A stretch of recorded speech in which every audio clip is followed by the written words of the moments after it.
नमस्कार। बीदर जिला के सभी बिजनेसमैन टैक्स पेयर्स को एक विशेष सूचना है।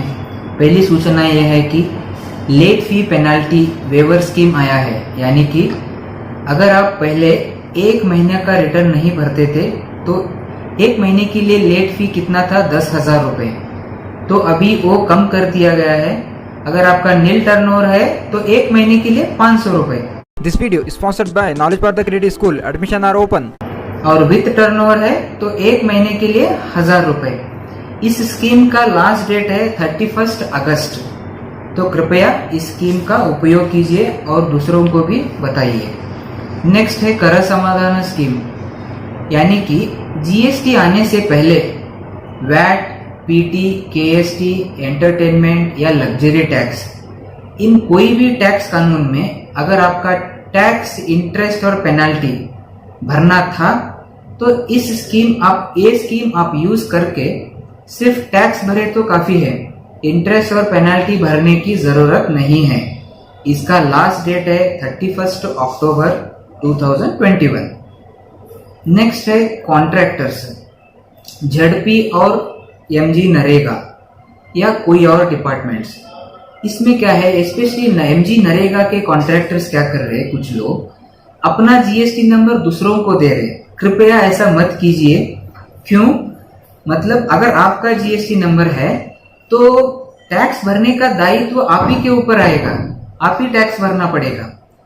नेक्स्ट ये है, अगर आपका जीएसटी नंबर कैंसिल हुआ है, उसको एक्टिव करना है तो 180 दिन में ही आप उसको एक्टिव कर सकते हैं, नहीं तो आप नया जीएसटी नंबर लेना पड़ेगा। और अगर आपके पैन कार्ड के ऊपर कितने जीएसटी नंबर है ये पता करने के लिए आप gst.gov.in वेबसाइट में जाकर search by tax payer column है, वहां पे सर्च कर सकते हैं।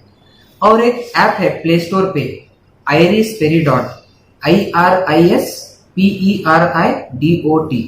इस पे आपको अगर लेटेस्ट इंफॉर्मेशन, यानी कि अगर आपका जीएसटी नंबर का रिटर्न भरा है या नहीं, ये जानकारी आपको चाहिए तो सिंपल आपका जीएसटी नंबर एंटर कीजिए और आपको पता चल जाएगा।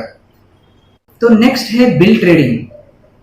कुछ कॉन्ट्रैक्टर्स क्या कर रहे हैं, अपना टैक्स बचाने के लिए cement, steel, plywood, hardware, electrical, granites, इन डीलरों से कुछ परसेंटेज कमीशन देकर बोगस बिल्स परचेज कर रहे हैं, बोगस बिल्स खरीदी कर रहे हैं। तो कृपया ऐसा मत कीजिए। क्यों बोले तो सब कुछ कंप्यूटराइज्ड हो गया है, सब कुछ रिकॉर्ड हो रहा है। तो अगर आप 100 रुपए का एवेजन कर रहे हैं, अगर 100 रुपए आप सरकार से ले रहे तो 200 रुपए आपको देना पड़ेगा विथ इंटरेस्ट। तो अगर आपके वर्क ऑर्डर में जो भी मेंशन है, जो भी मटेरियल मेंशन है, उसी का ओरिजिनल बिल्स ही लेना पड़ेगा, बाकी का आप ले नहीं सकते। नेक्स्ट है लोन पर्पस और फ्री स्कीम। कुछ लोग क्या कर रहे हैं, जीएसटी नंबर अगर आप लिए तो लोन मिलेगा, या कुछ लोग जीएसटी नंबर ये समझ के लिए कि एक गवर्नमेंट से एक फ्री स्कीम है। तो कृपया जो भी लोग ये समझ के लिए है, ये वेबसाइट में और IRISPeridot ऐप में देख लीजिए आपका जीएसटी नंबर कैंसिल हुआ है या नहीं। कैंसिलेशन डेट पे देखिए, अगर कैंसिल नहीं हुआ है तो कृपया ये एमनेस्टी स्कीम यानी लेट फी वेवर, तो आप समझिए अगर आप 2 साल से जीएसटी रिटर्न नहीं भरे तो पहले क्या था, महीने को 10,000 यानी एक साल को 1,20,000 भरना था। तो अभी सिर्फ एक साल को 6,000 रुपए भरने से आपका रेस्पॉन्सिबिलिटी खत्म हो जाएगा, आप जीएसटी नंबर कैंसिल करा सकते हैं।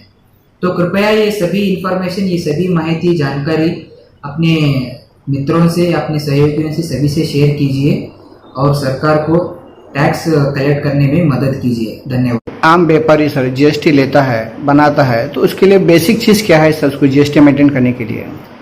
देखिए, अगर कोई व्यापारी जीएसटी नंबर लेता है तो पहला पॉइंट ये है कि जीएसटी नंबर लेते ही अपने दुकान के बोर्ड पर बाहर जीएसटी नंबर बड़े अक्षरों में डालना है। और अपनी दुकान के अंदर बिल काउंटर के ऊपर जीएसटी रजिस्ट्रेशन सर्टिफिकेट डालना है और टाइम टाइम पे रिटर्न भरना है।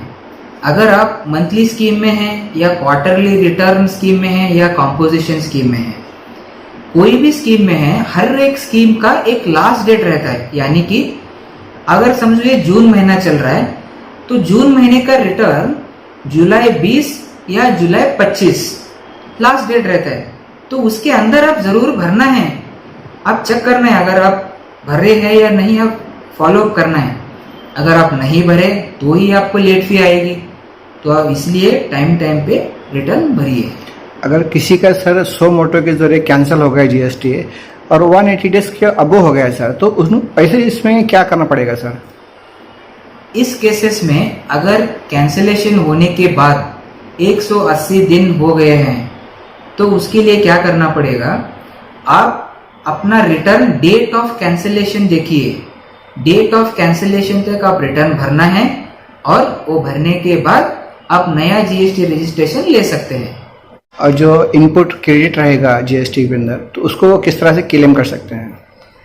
ये रिटर्न भरने के बाद और एक रिटर्न रहता है फाइनल रिटर्न GSTR 10, उसमें आपको मेंशन करना पड़ेगा कि आपके पास कितना स्टॉक है और कितना इनपुट आप ट्रांसफर कर रहे हैं। तो अगर आप ये करोगे तो आपका इनपुट जो है नए जीएसटी रजिस्ट्रेशन में ट्रांसफर हो जाएगा। This video is sponsored by Knowledge Partha Credit School. Admission are open.